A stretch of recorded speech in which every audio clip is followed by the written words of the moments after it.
ओम शांति 3/7/2025 की मुरली है। मुख्य रूप से बाबा ने कहा, मूल वतन से लेकर सारे ड्रामा के आदि मध्य अंत का जो गुह्य राज है वो दूरांदेशी बच्चे ही समझ सकते हैं। बीज और झाड़ का सारा ज्ञान उनकी बुद्धि में रहता है। वो जानते हैं इस बेहद के नाटक में आत्मा रूपी एक्टर जो यह चोला पहनकर पार्ट बजा रही है, इसे सतयुग से लेकर कलयुग तक पार्ट बजाना है। कोई भी एक्टर बीच में वापस जा नहीं सकता। आगे कहा, बुद्धि को ज्ञान चिंतन में बिजी रखने की आदत डालनी है। जब भी समय मिले एकांत में जाकर विचार सागर मंथन करना है। बाप को याद कर सच्ची कमाई जमा करनी है। दूरांदेशी बनकर इस बेहद के नाटक को यथार्थ रीति समझना है। सभी पाठधारियों के पाठ को साक्षी होकर देखना है। अब सुनते हैं महावाक्यों को विस्तार से। बाबा ने कहा, मीठे बच्चे, इस बेहद नाटक में तुम वंडरफुल एक्टर हो। यह अनादि नाटक है, इसमें कुछ भी बदली नहीं हो सकता। प्रश्न है, बुद्धिवान दूरांदेशी बच्चे ही किस गुह्य राज को समझ सकते हैं? उत्तर, मूल वतन से लेकर सारे ड्रामा के आदि मध्य अंत का जो गुह्य राज है वो दूरांदेशी बच्चे ही समझ सकते हैं। बीज और झाड़ का सारा ज्ञान उनकी बुद्धि में रहता है। वो जानते हैं इस बेहद के नाटक में आत्मा रूपी एक्टर जो यह चोला पहनकर पार्ट बजा रही है, इसे सतयुग से लेकर कलयुग तक पार्ट बजाना है। कोई भी एक्टर बीच में वापस जा नहीं सकता। गीत है, तूने रात गवाई सो के। ओम शांति। यह गीत बच्चों ने सुना। अब इसमें कोई अक्षर राइट भी है तो रॉन्ग भी है। सुख में तो सिमरन किया नहीं जाता, दुख को भी आना है जरूर। दुख हो तब तो सुख देने के लिए बाप को आना पड़े। मीठे मीठे बच्चों को मालूम है अभी हम सुखधाम के लिए पढ़ रहे हैं। शांति धाम और सुखधाम, पहले मुक्ति फिर होती है जीवन मुक्ति। शांति धाम घर है, वहाँ कोई पार्ट नहीं बजाया जाता। एक्टर्स घर में चले जाते हैं, वहाँ कोई पार्ट नहीं बजाते। पार्ट स्टेज पर बजाया जाता है। यह भी स्टेज है। जैसे हद का नाटक होता है वैसे यह बेहद का नाटक है। इनके आदि मध्य अंत का राज सिवाय बाप के कोई और समझा न सके। वास्तव में यह यात्रा अथवा युद्ध अक्षर सिर्फ समझाने में काम में लाते हैं। बाकी इसमें युद्ध आदि कुछ है नहीं। यात्रा भी अक्षर है, बाकी है तो याद। याद करते करते पावन बन जाएंगे। यह यात्रा पूरी भी यहाँ ही होगी, कहाँ जाना नहीं है। बच्चों को समझाया जाता है पावन बनकर अपने घर जाना है। अपवित्र तो जा न सके, अपने को आत्मा समझना है। मुझ आत्मा में सारे चक्र का पाठ है। अभी वो पाठ पूरा हुआ है। बाप राय देते हैं, बहुत सहज, मुझे याद करो। बाकी बैठे तो यहाँ ही हो, कहाँ जाना नहीं है। बाप आकर कहते हैं, मुझे याद करो तो तुम पावन बन जाएंगे। युद्ध कोई है नहीं। अपने को तमो प्रधान से सतो प्रधान बनाना है। माया पर जीत पानी है। बच्चे जानते हैं 84 का चक्र पूरा होना है। भारत सतो प्रधान था, उसमें जरूर मनुष्य ही होंगे। जमीन थोड़ी ही बदलेगी। अभी तुम जानते हो हम सतो प्रधान थे, फिर तमो प्रधान बने, अब फिर सतो प्रधान बनना है।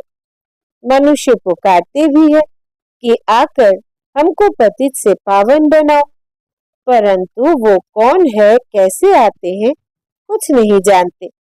अभी बाबा ने तुम्हें समझदार बनाया है। कितना ऊंच मर्तबा तुम पाते हो।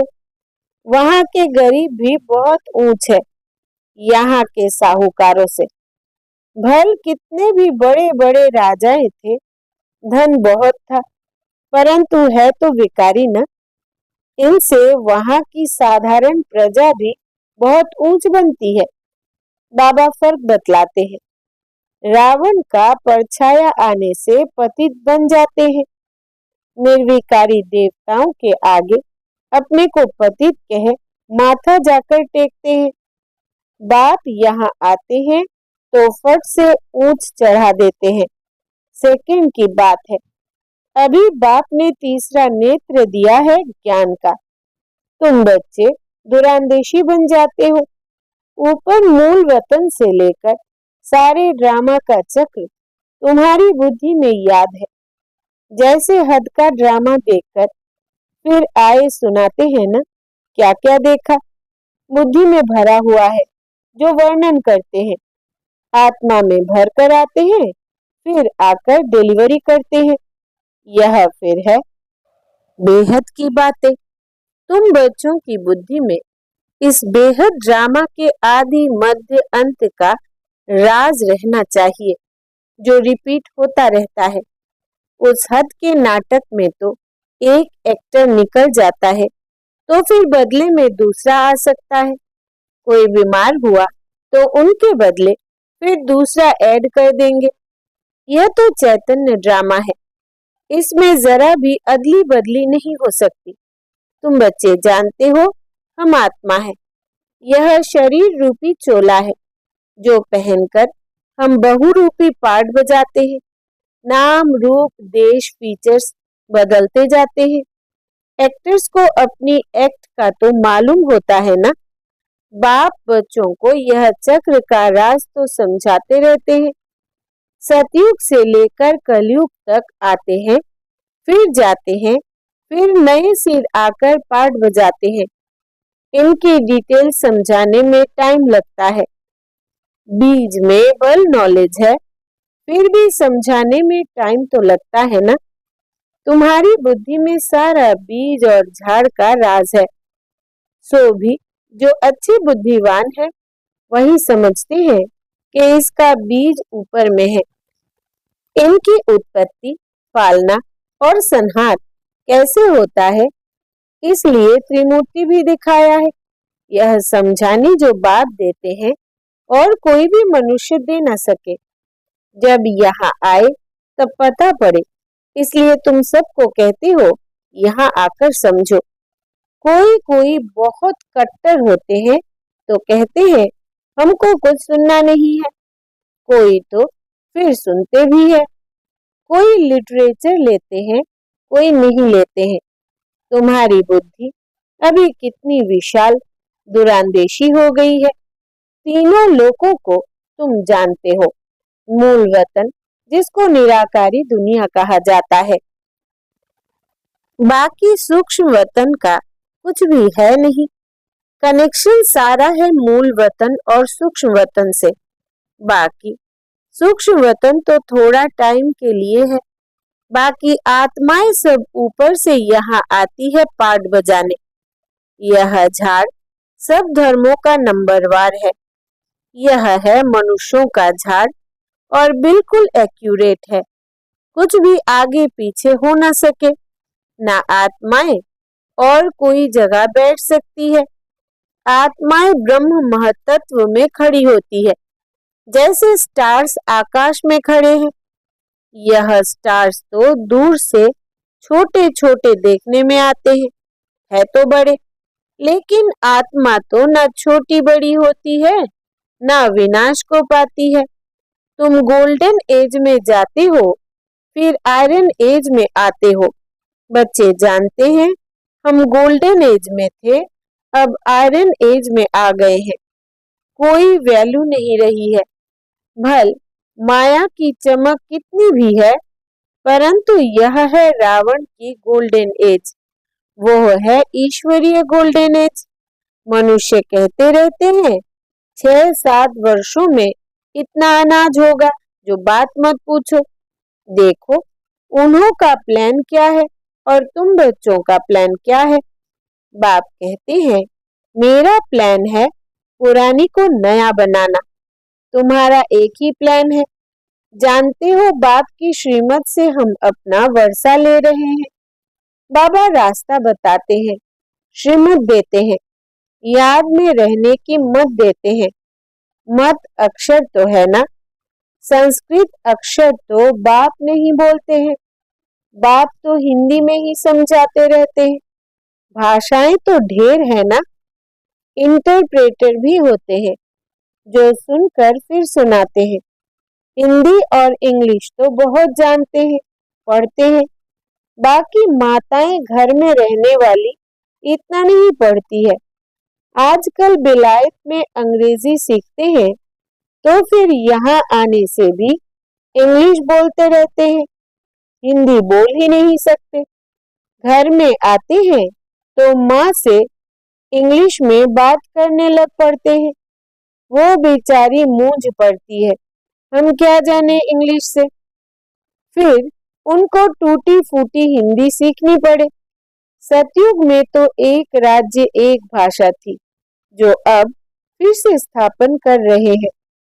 हर 5000 वर्ष बाद यह सृष्टि का चक्र कैसे फिरता है, सो बुद्धि में रहना चाहिए। अब एक बाप की ही याद में रहना है। यहाँ तुमको फुर्सत अच्छी रहती है।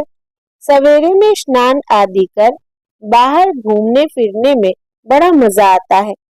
अंदर में यही याद रहे, हम सब एक्टर्स हैं। यह भी अभी स्मृति आई है। बाबा ने हमको 84 के चक्र का राज बताया है। हम सतो प्रधान थे। यह बड़ी खुशी की बात है। मनुष्य घूमते फिरते हैं, उनकी कुछ भी कमाई नहीं। तुम तो बहुत कमाई करते हो। बुद्धि में चक्र भी याद रहे, फिर बाप को भी याद करते रहो। कमाई करने की युक्तियां बाबा बहुत अच्छी अच्छी बताते हैं। जो बच्चे ज्ञान का विचार सागर मंथन नहीं करते हैं, उनकी बुद्धि में माया खिटखिट करती है, उन्हें ही माया तंग करती है। अंदर में यह विचार करो, हमने यह चक्र कैसे लगाया है। सतयुग में इतने जन्म लिए, फिर नीचे उतरते आए, अब फिर सतो प्रधान बनना है। बाबा ने कहा है, मुझे याद करो तो सतो प्रधान बन जाएंगे। चलते फिरते बुद्धि में याद रहे तो माया की खिटखिट समाप्त हो जाएगी। तुम्हारा बहुत बहुत फायदा होगा। बस स्त्री पुरुष साथ जाते हो, हर एक को अपनी सिर मेहनत करनी है अपना ऊंच पद पाने। अकेले में जाने से तो बहुत ही मजा है, अपनी ही धुन में रहेंगे। दूसरा साथ में होगा तो भी बुद्धि इधर उधर जाएगी। है बहुत सहज। बगीचे आदि तो सब जगह है। इंजीनियर होगा तो उनका यही चिंतन चलता रहेगा कि यहाँ पुल बनानी है, यह करना है।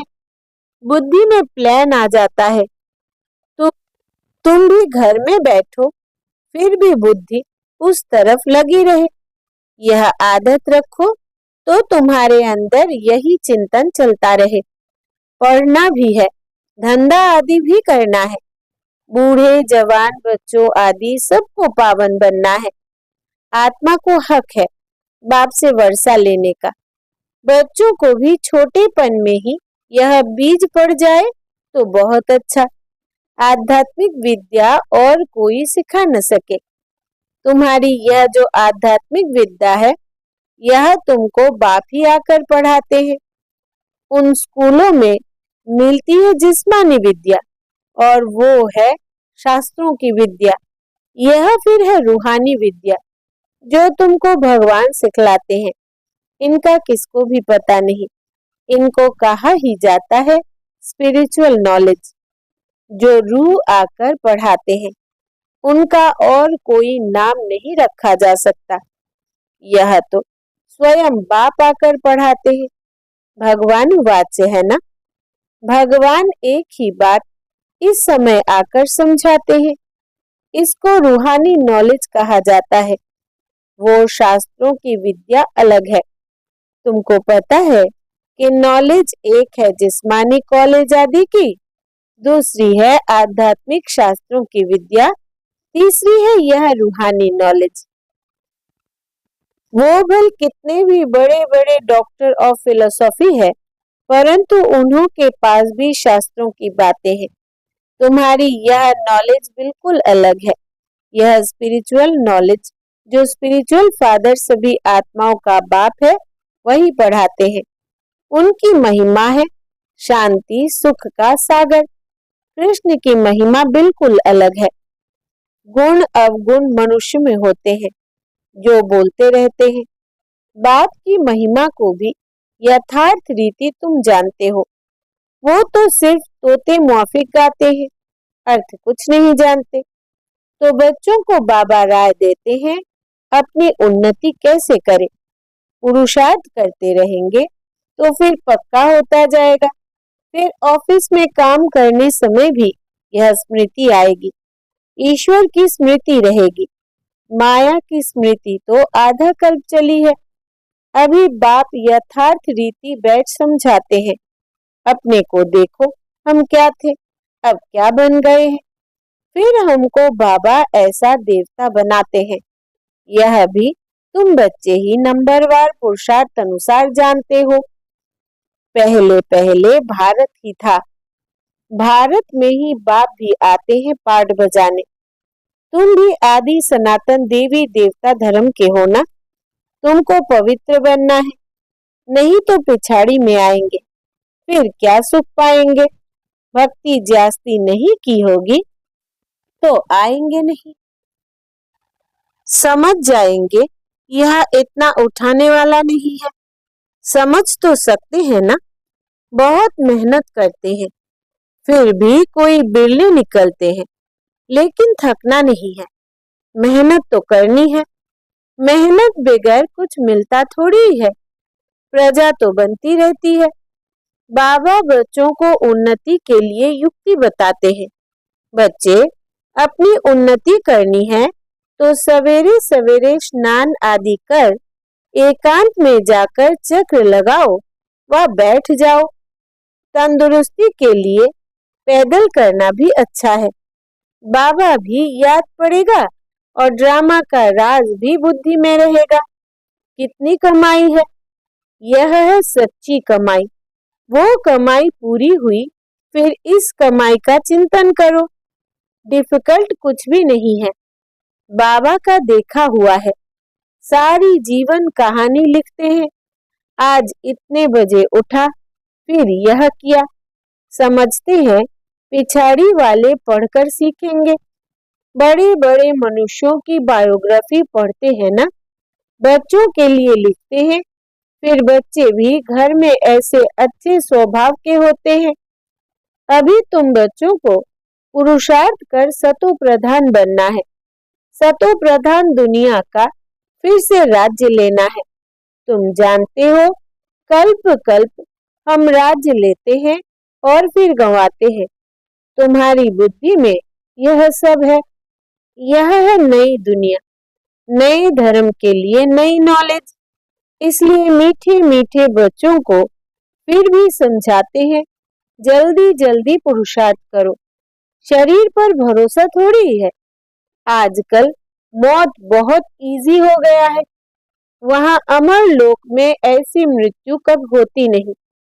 यहाँ तो बैठे बैठे कैसे मर जाते हैं। इसलिए अपना पुरुषार्थ करते रहो, जमा करते रहो। अच्छा, मीठी मीठी सिकिलदे बच्चों प्रति माता पिता बाप दादा का याद प्यार और गुड मॉर्निंग। रूहानी बाप की रूहानी बच्चों को नमस्ते। हम रूहानी बच्चों की रूहानी बाप दादा को याद प्यार, गुड मॉर्निंग और नमस्ते बाबा नमस्ते।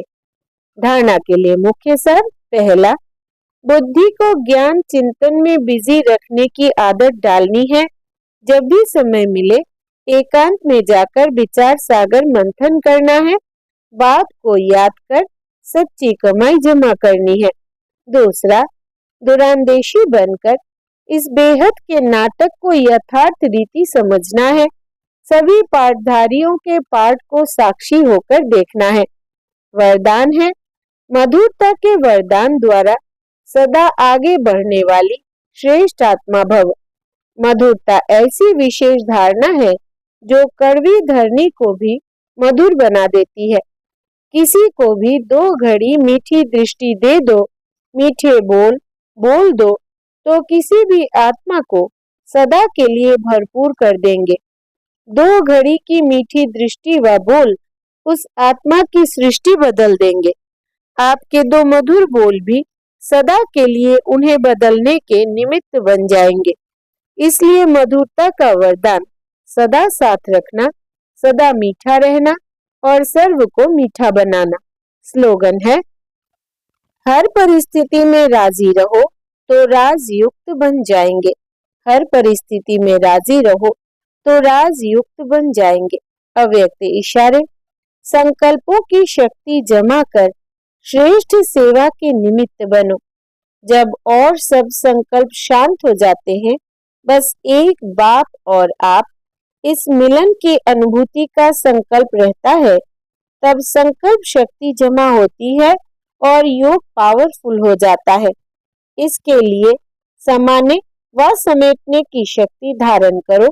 संकल्पों पर फुल ब्रेक लगे, ढीली नहीं।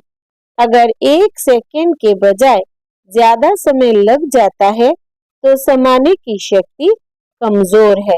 अच्छा, ओम शांति।